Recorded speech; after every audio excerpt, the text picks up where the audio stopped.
Bip, bip, bip, bip. Assalamualaikum, hai salam sejahtera. Jumpa lagi untuk video kali ini.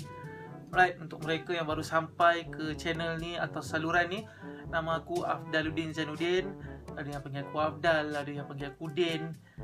Ikut korang lah nak panggil mana yang selesa. Okay, so selalunya aku akan bebel pasal Grab lah atau e-hailing. Alright, so hari ni nak share dengan korang atau nak kongsi dengan korang berkenaan dengan satu artikel ni. Artikel ni dah agak lama, dia 12 hari bulan tu hari kot ke berapa belas hari bulan aku tak ingat.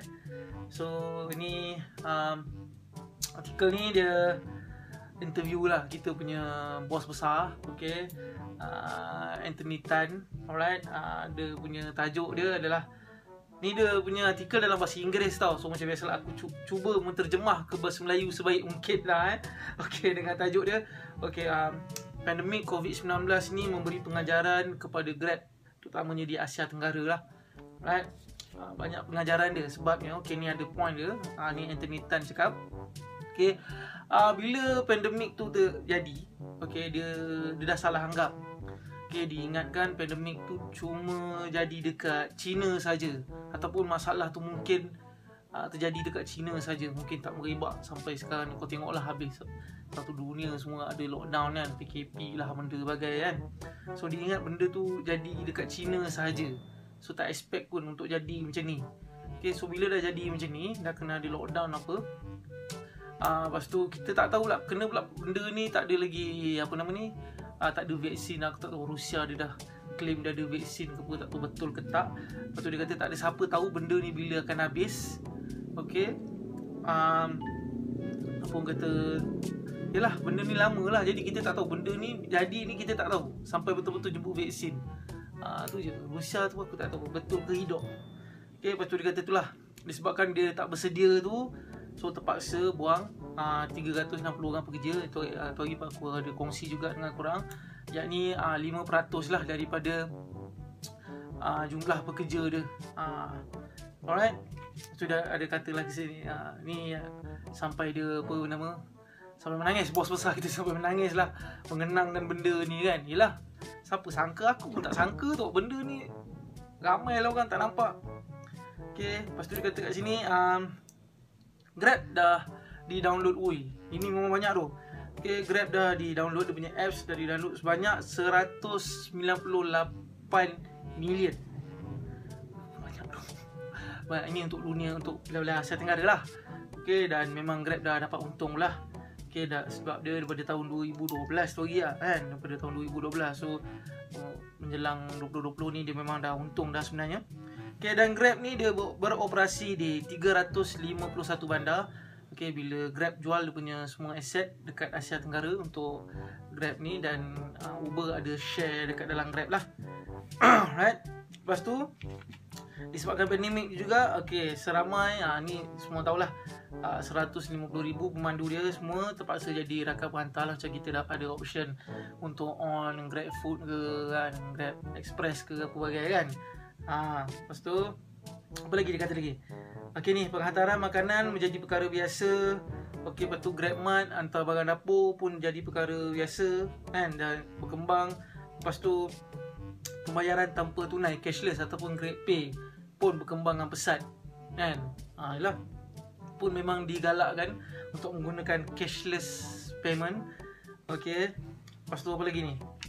Kat sini yang ni paling aku tak sangka Okay, dia Grab sekarang ni dia ada 9 million pemandu, orang merchant ni kedai lah yang Grab Food tu kan, dan juga ejen. Lepas tu Grab juga tengah tunggu untuk dapat lesen bank. Sekejap, dia nak jadi bank online dekat Singapura. Kat Singapura Grab nak jadi bank tau. So aku dia dalam dah salah-salah anggap tu. Tapi bos kita ni, Anthony Tan ni tak adalah tua. Mana dia 38 tahun lah. Lebih kurang bayar aku jugalah. Tapi tu ada idea mahal. Kaya raya dah. Kaya raya dah orang ni. Sebab dia punya idea ni.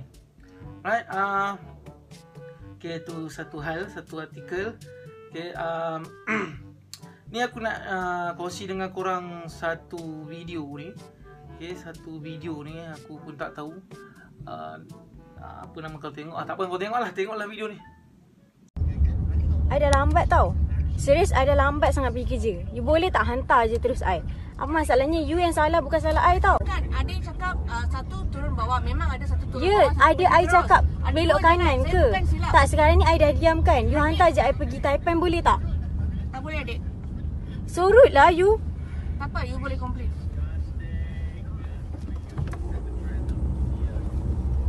Memanglah boleh komplain. Masa I dah lambat pergi kerja ni, you yang salah tau. I dah jalan kaki pergi guard house sekarang ni. Ya, I bagi instruction salah. Kalau I ada ambil gambar, I selama I naik guard tak pernah cakap salah. So stupid lah. Ya, sebab I ada bukti. I ada cakap dengan you, I ada bukti. Macam mana you boleh cakap macam ni? Turun adik. You betul-betul buat macam ni. Tak apa, adik boleh turun. Boleh tak? I bayar tau. Tak apa. Alright, korang rasa macam mana? Apa pendapat korang? Rasanya salah siapa? Okay, bukan nak cari salah sesiapa dalam video ni. Kita pun tak tahu cerita sebenar video ni pun sekerat jalan. Okay, kalau akulah, kalau kau tanya aku, kalau aku sebagai driver, okay, sebagai driver, aku dah cancel lah job ni. Kan, dah cancel lah job ni, tak nak banyak songeh. So sekarang ni boleh jadi driver report, passenger pun report lah. So sekarang ni tak tahu cerita dia macam mana. So kebiasaannya, okay, ni bukan aku nak cari salah driver ke salah passenger. Okay, ni aku cerita dua-dua punya salah lah, dua-dua situasi lah. Okay, kebiasaannya apa nama ni, passenger. Ni kita cerita passenger dulu. Kejap lagi aku cerita salah driver pula. Passenger biasanya dia letak point. Contoh ni, biasa ni kalau dengar ni dia punya ni, biasa ni apartment ke kondo ni. Okay, letak point kat house. Kan, kat house. Lepas tu bila orang dah parking elok, dah hala kepala keluar tu, sibuk, baru masuk dalam boleh tak? Kan, kadang-kadang tu yang geram tu, kalau aku yang geram tu, rumah 3 tapak dari guard house pun sibuk masuk dalam. Okay, tapi dalam video ni aku tengok macam yelah, passenger tu dia pin guard house, tapi dia masuk dalam dan bagi salah direction lah pun. Dia dah mungkin dah memutar-mutar dalam tu. Okay, kebiasaannya, okay, tips yang korang kalau kata nak suruh driver tu masuk dalam, tu aku dah cakap, pun kata pin betul-betul. Dan kalau boleh nak request tu bila korang dah keluar ke lobby tu sikit baru request. GPS tu tak terkebang kan. Ni kadang-kadang kalau contoh macam area aku, contoh kalau siapa yang biasa dekat area aku ni, Sri Maya. Okay, Sri Maya kau letak guard house kan, guard house kena pula kau masuk tu dekat depan guard house tu tak boleh nak berhenti lama. Mesti guard tu halau suruh kau ke depan sikit. So bila kau ke depan sikit, kau tak boleh nak pusing balik. Dia dah menghala ke jalan besar. Kereta kau dah menghala jalan besar. Aku kalau orang suruh masuk, bila kereta aku dah menghala, aku cakap kereta aku ambil gambar, kereta aku dah hala jalan besar ni. Kau nak kau keluar tak ada, aku 5 minit aku cancel, senang. Kan, sebab biasa ni kebiasaannya aku, kalau orang pin dekat dalam aku masuk, tak ada masalah. Ataupun kita dengan on the way tu, dia bagi tahu masuk dalam. Ni janganlah orang dah sampai baru kau bagi tahu. Okey. Itu passenger punya ni. Perangai PL yang aku biasa tengok. Okay, ni daripada sudut driver punya perangai pula. Kena cerita dua-dua. Kalau ada yang marah aku pula. Driver pun kadang-kadang perangai. Kadang-kadang perangai. Okay, kadang passenger dah request, lepas tu dia dah letak note siap-siap. Okay, please pick up dekat sekian-sekian blok. Kan, mungkin lah dia nak time dia nak search tu tak jumpa. Kan, so dia dah bagi letak note, so masuk dalam. Pun ada jenis driver yang tak nak masuk dalam bila dah dapat note macam tu pun. Ada perangai. Ada juga, ada kadang memang passenger dah pin dekat blok dekat dalam, pun ada perangai masih tunggu dekat guard house. Ada juga. Aku pun tak tahu. Orang kan perangai, takkan nak marah. Tapi kalau kau tanya aku, tengok. Kalau aku pin guard house lah aku tunggu. Kan, ataupun kalau kau pin guard house, kau nak cari tak jumpa ke apa, kau pin guard house, letak note. ambil dalam, aku masuk dalam ambil, tak ada masalah, tak ada hal kan. Tapi ada juga tempat-tempat yang aku macam tahu, macam Seri Maya tu, macam Blok N tu aku dah tahu lah. Blok N tu memang depan guardhouse. Depan guardhouse je, kau jalan lah keluar perangai kan. Itu perangai driver lah, tu perangai aku nampak. Kalau aku dah tahu ni, kalau kena pula kawasan rumah tu jauh ke dalam kan, bagi tahulah, elok-elok bagi tahu, senang.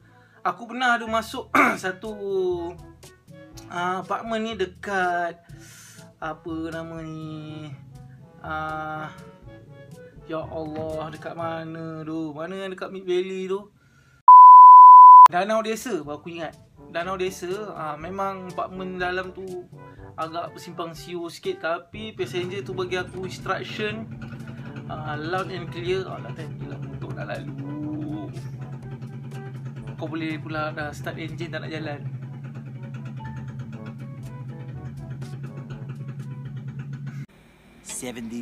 hours later. Okay, dia bagi kat aku instruction yang aku senang faham. Okay, dia walaupun banyak simpang dekat dalam tu, okay, dia kata okay, kau jalan ni bumper kedua masuk kanan. Okay, lepas tu kau jalan straight, bumper ni nampak apa-apa sekian masuk kiri pula, dan kau straight sampai lobi. Dia bagi instruction tu satu-satu memang aku sampai ke lobi.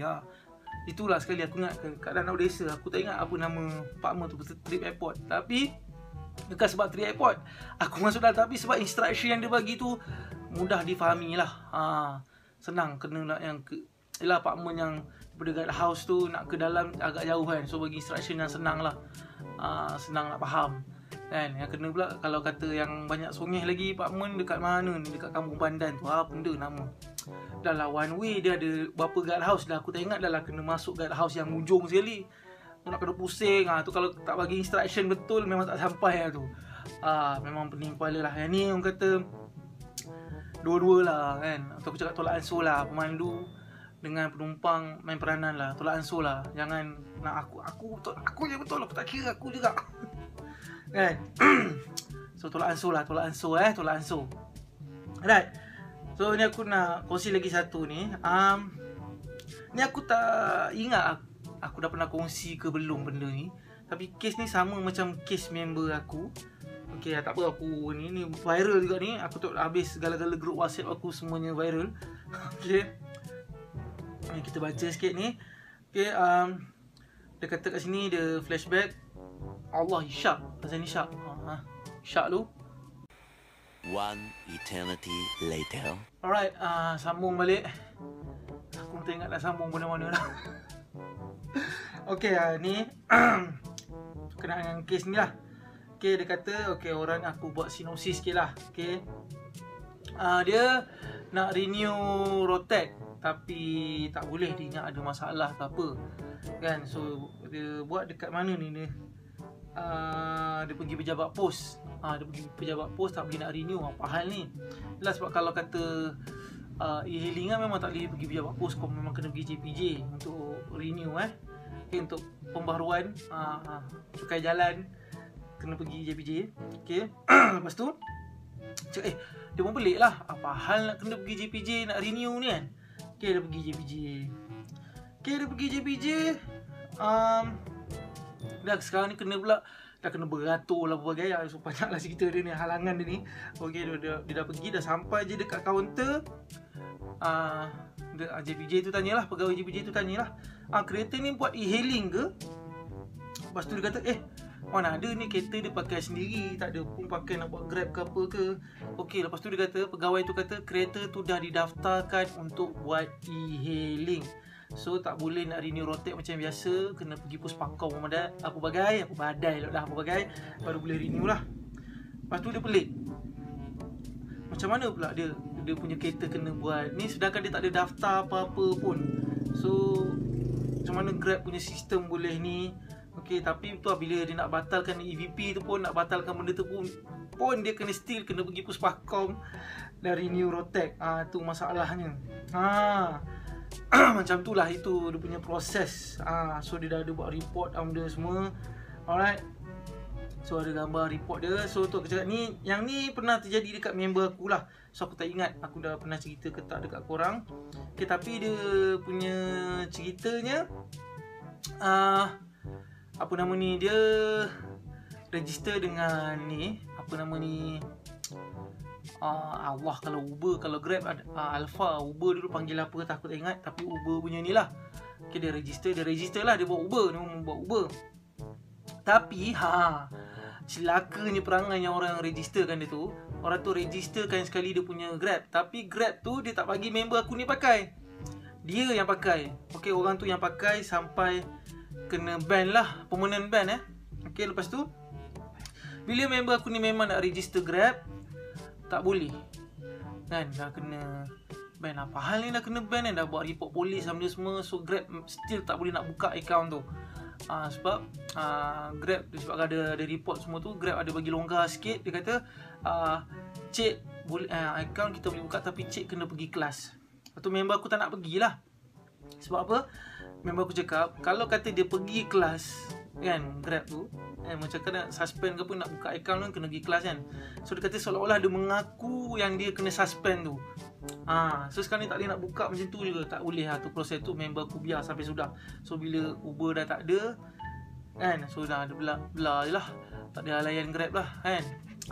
So yang tu pasal apa nama ni, dia punya Alpha apa perangai. So yang ni ada kereta register, aku tak tahu dia Photoshop geran tu macam mana, insurans tu macam mana sampai boleh register macam ni.